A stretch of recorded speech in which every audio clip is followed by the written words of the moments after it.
I was it didn't work out. So, whoops. There you go. There's that doodad. All right. So we are in the Torah portion, Acharei mot, that means after death, but and it would be found in the first verse of Vayikra 16, where it says, after the death of the sons of Aaron, but we're not going to talk about after the death of the sons of Aaron. Part of this Torah portion is also about the two goats, the one to Yahuwah, the one that's the Azazel, and the ram that's the burnt offering. So we're going to discuss those, maybe in a little bit more detail than they've been discussed in the past. But let's talk to our Elohim and see if we can get his help in helping us to understand it and help me to get it from my head to my lips. I've had a problem with that here lately. So, but Master Yahuwah, we thank you for this time together. We thank you for this opportunity to study your word.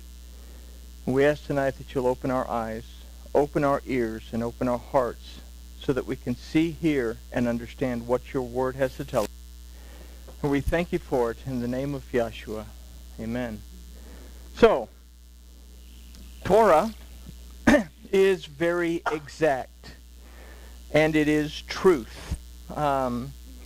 If we look at Scripture and we develop an idea or a concept, then that idea or concept has to hold its integrity from the beginning all the way to the end. So, what we see here is emet. And there on your paperwork, you see the word emet that tells us the aleph, the first letter, mem, one of the two middle letters, and tav, the last letter. If we're going to have the truth, we have to have the beginning, the middle, and the end. We can't simply take a verse and fit it to some kind of doctrine that we might have on a particular thing. If it doesn't match up in Torah, the prophets, the writings, and specifically the Bezorah, the words of Yahshua, then we have to reconsider what we're looking at. So we're going to consider this in this Torah portion as we consider the two goats used for the removal of sin from the congregation and the ram that was used for the burnt offering. And we're going to begin at Vayikra, that's Leviticus 16, verse 5. That says, and he shall take of the congregation of the children of Israel 2 he-goats for a sin offering, and 1 ram for a burnt offering. Now, the word that's used for he-goats in this verse is say here, re, that comes from the root sa'ir, that means not only a he-goat or a male goat, but it also refers to a goat or an animal that is possessed by an evil spirit, much like the swine at Gadara. Now, this isn't to say that the animal is possessed by an evil spirit. What it's actually saying is that the sin or the transgression or the spirit of a person can be transferred to this animal, is basically what that definition means. And we consider something about this in Matthew chapter 8, verses 28 through 32. So we'll look at this kind of reference. And it's talking about Joshua, and it says, and when he had come to the other side into the country of the Gergesenes, that's Gadara, there met him 2 possessed with devils, coming out of the tombs, exceedingly fierce, so that no man could pass by that way. And behold, they cried out, saying, what have you to do with us, Yahshua, you son of Elohim? Have you come here to torment us before the time? And there was a good way off from them a herd of many swine feeding. So the devils besought him, saying, if you cast us out, suffer us to go away into the herd of swine. And Yahshua said unto them, go. And when they had come out, they went into the herd of swine, and behold, the whole herd of swine ran violently down a steep place into the sea and perished in the waters. Wouldn't that make a lovely study for another time? Those of you that have studied long enough with us, a lot of those in those verses should be setting all kinds of fireworks and bells and whistles.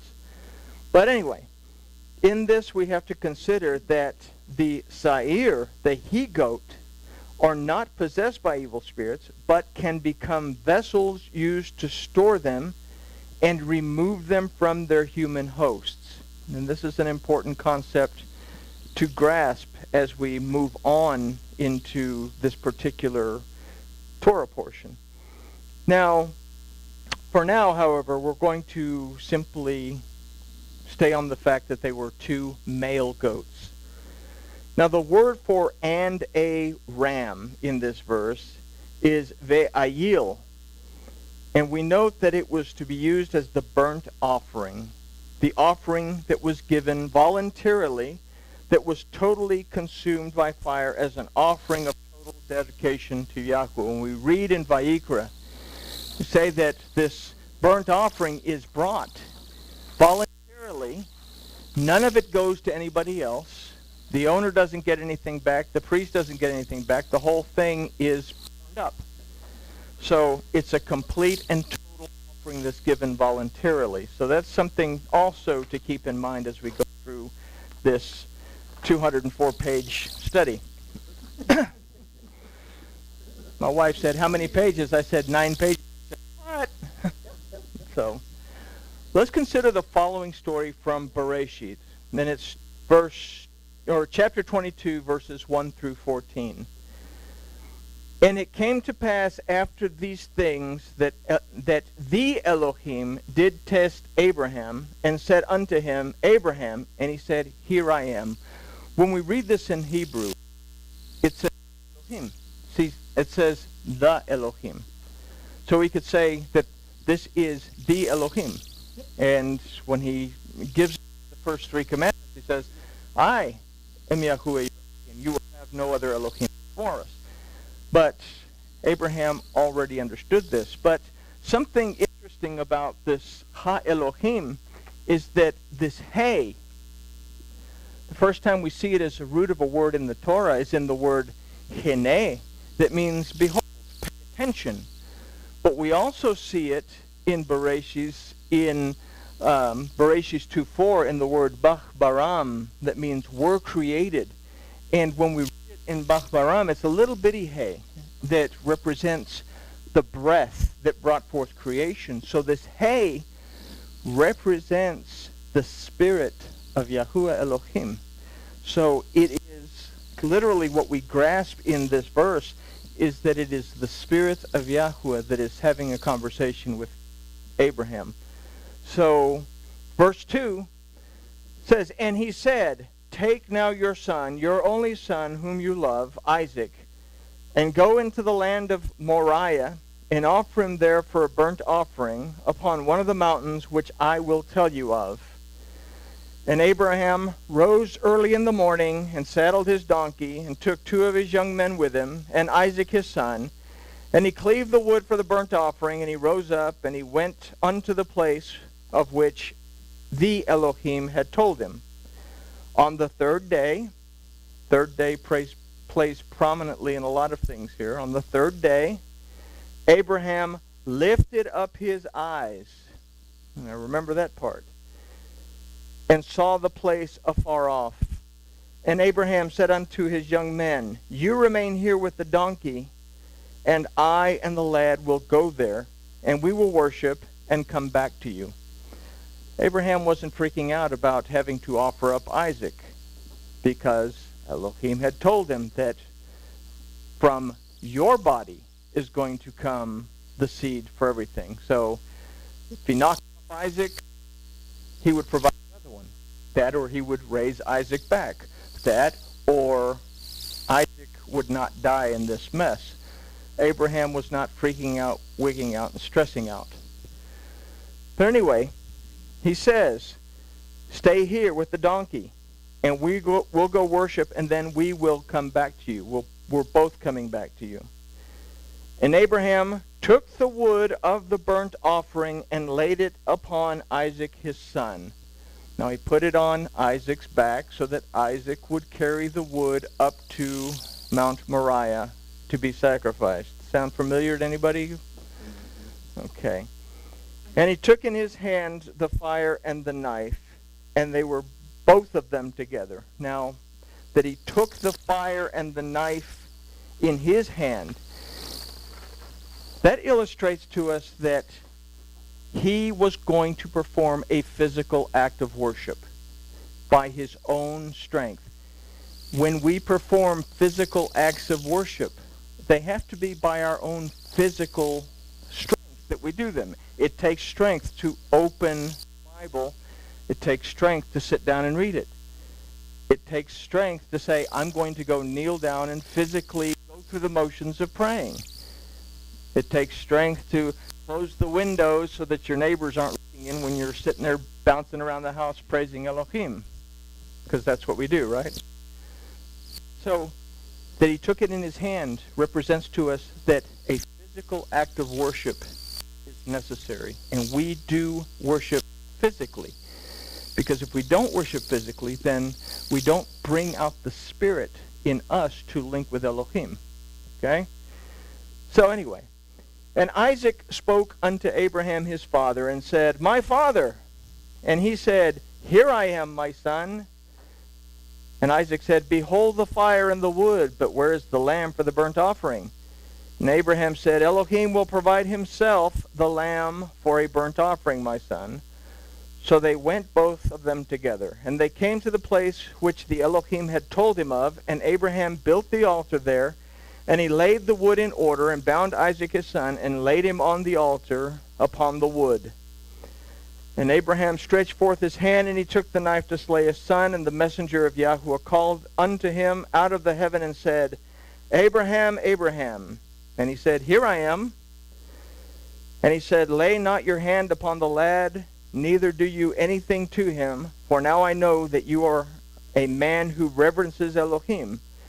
See that you have not withheld your son, your only son, from me.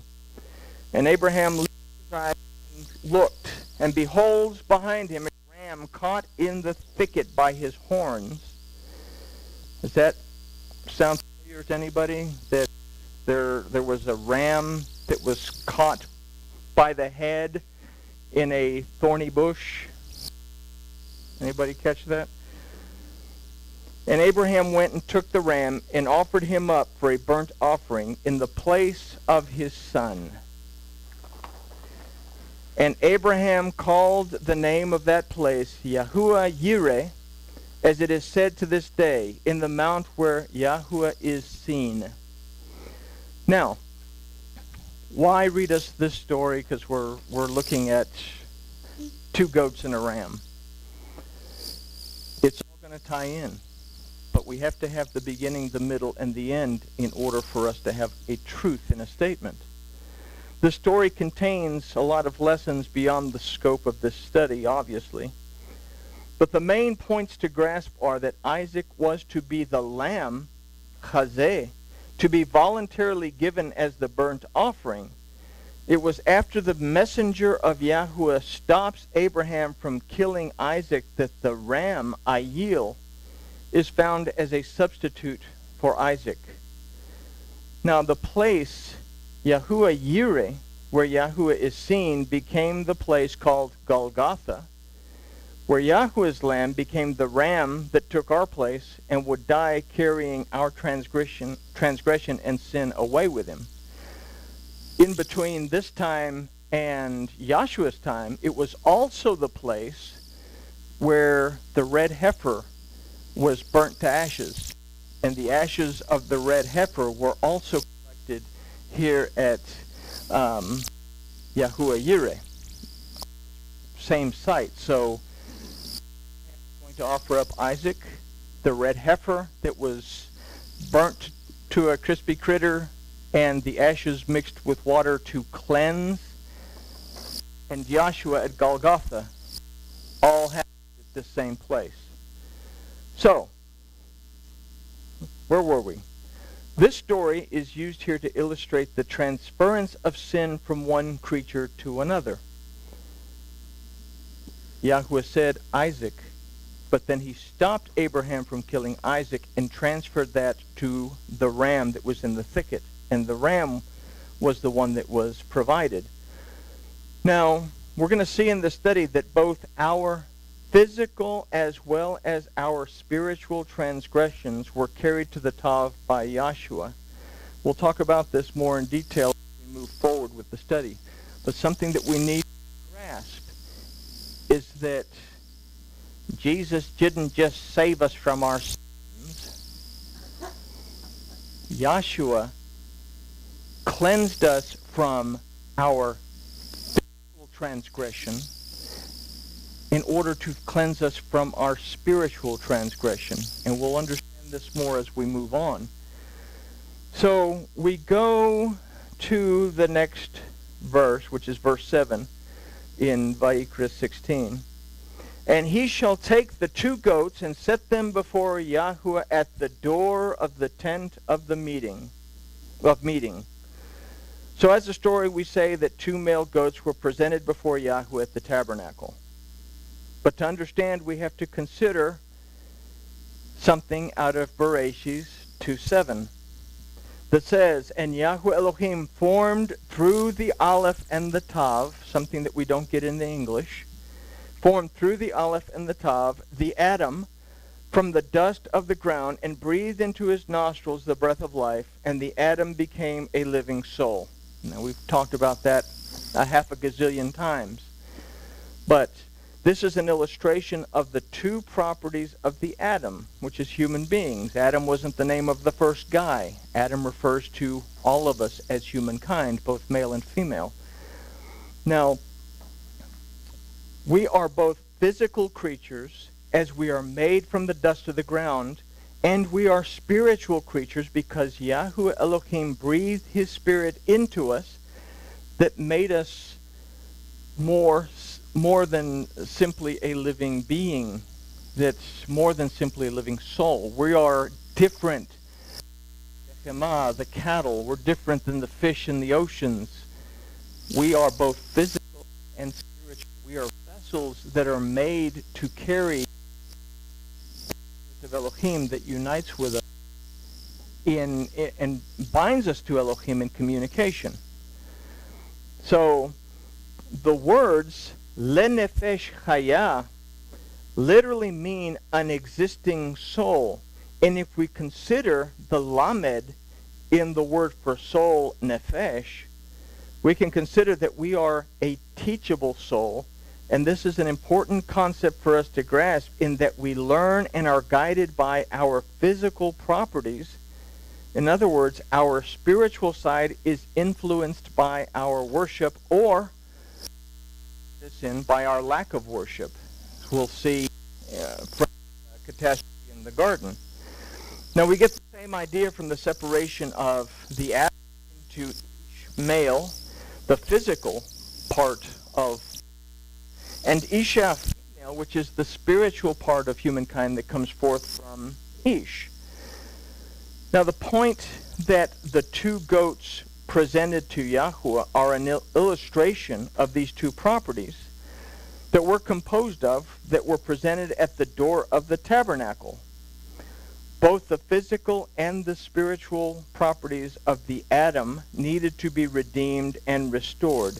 Again, redemption and restoration is not simply a sin thing. False worship and the false spirit that comes from false worship also needs to be purchased back and restored. When we sell our false worship, we also appeal ourselves to the Satan. That has to be purchased back. And then our worship has to be restored. But the question at this point, to counter this concept, would be, if the goats represent both the physical and the spiritual aspects of a human being, male and female, then why are both of the goats male? I guess we'll throw these away and we'll come back and start all over again. Or we'll take a look at the next verse. Verse 8. And Aaron shall cast lots upon the 2 goats. Remember the whole casting lots thing. 1 lot for Yahuwah, and the other lot for the Azazel.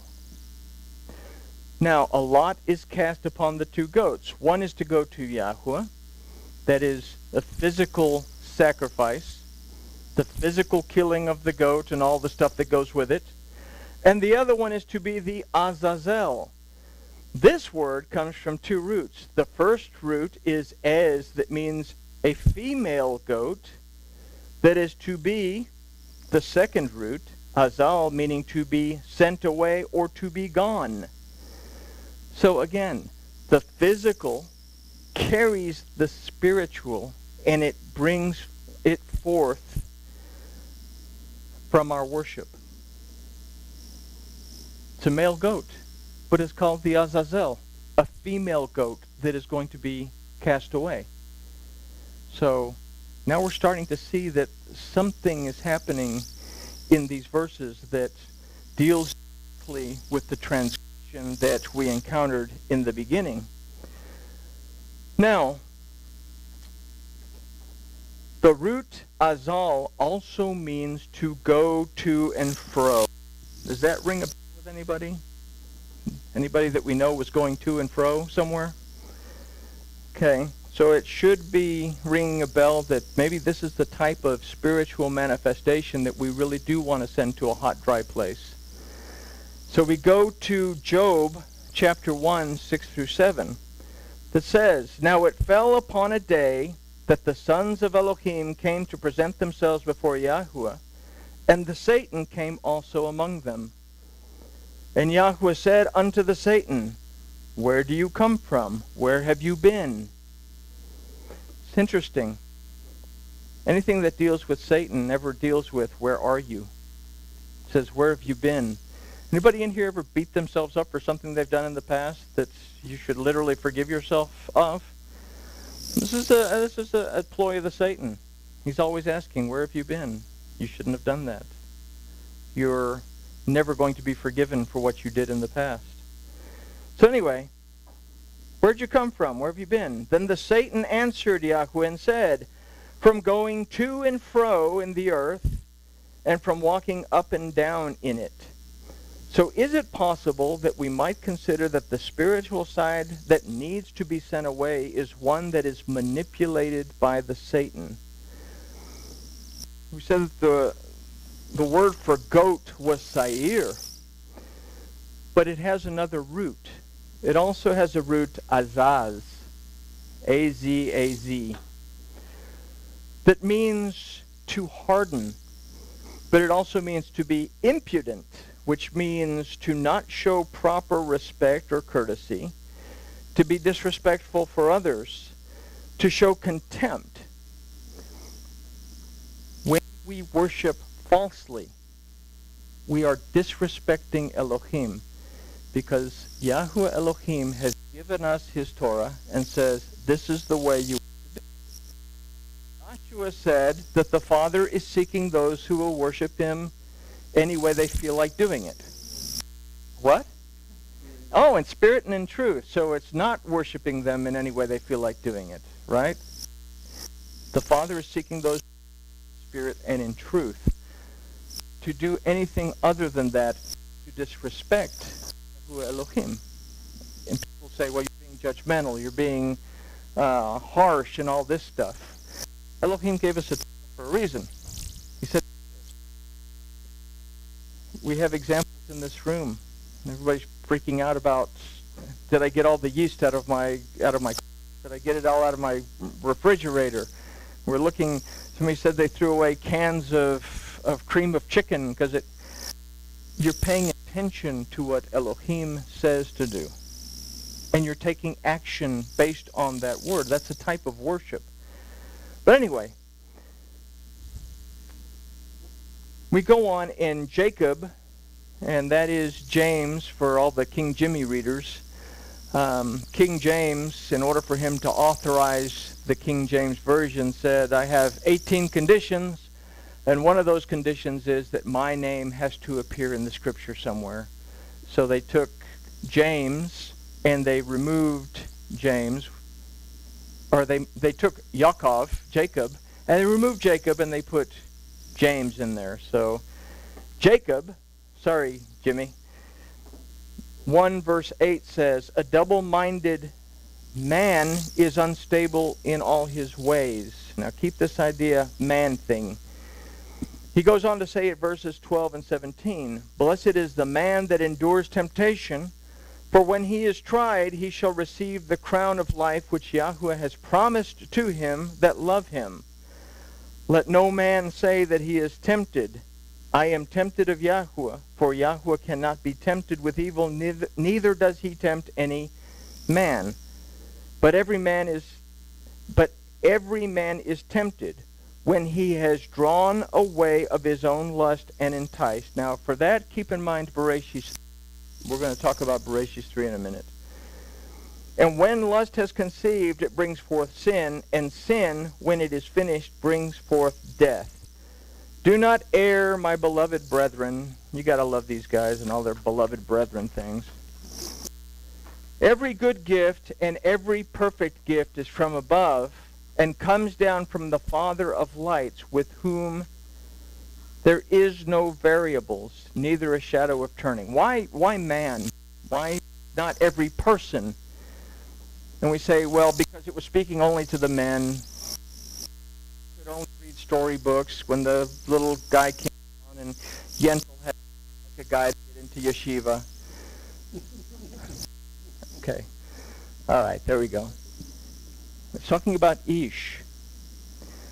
And if we take and we look at these things again, and instead of saying man, we say our physical worship. Blessed is the physical worship that endures temptation. Let no physical worship say that it is tempted. But every physical worship is tempted, and it is drawn away from its own lust, and it's enticed. We see what we're talking about? More than simply looking at it from every guy that's tempted. Say every woman that's tempted. If our physical worship isn't where it's supposed to be, it's going to lead us in a direction where we don't want to be. And we talked about Bereshit 3.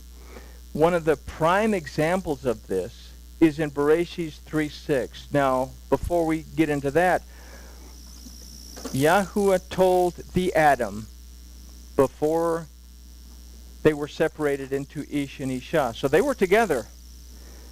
He said, of every tree every tree you may freely eat. Every tree in the garden you may freely eat. But the tree of the knowledge of good and evil, don't eat from it. Now, Isha was separated from Ish when the Satan used the serpent to beguile, trick her.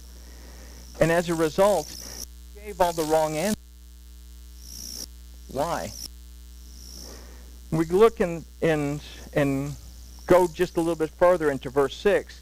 And when the woman saw that the tree was good for food, now she's just been tricked, she's just been hoodwinked, because Ish is not present at the time of the conversation prior to this has taken place. When the woman saw that the tree was good for food, and that it was a delight to the eyes, and that the tree was to be desired to make one wise, she took of the fruit thereof, and did eat. And she gave also unto her husband with her, and he did eat. And the eyes of both of them were opened, and they knew that they were naked, and they sewed fig leaves together, and made themselves girdles. So, what happened here? Without study, without prayer, can we know what the Word of Elohim tells us? We can have an idea of what Elohim tells us. That there were pink striped zebras, because it's in that Bible somewhere. You ever hear that? It's in that Bible. It's in the Bible. Said you shouldn't wear wool socks. It's in the Bible. You ever heard stuff like that? Well, I hear it all the time. So, but we have to understand, we have to know what we worship and why we worship. Verse 6 represents an act of physical worship based on carnal desire.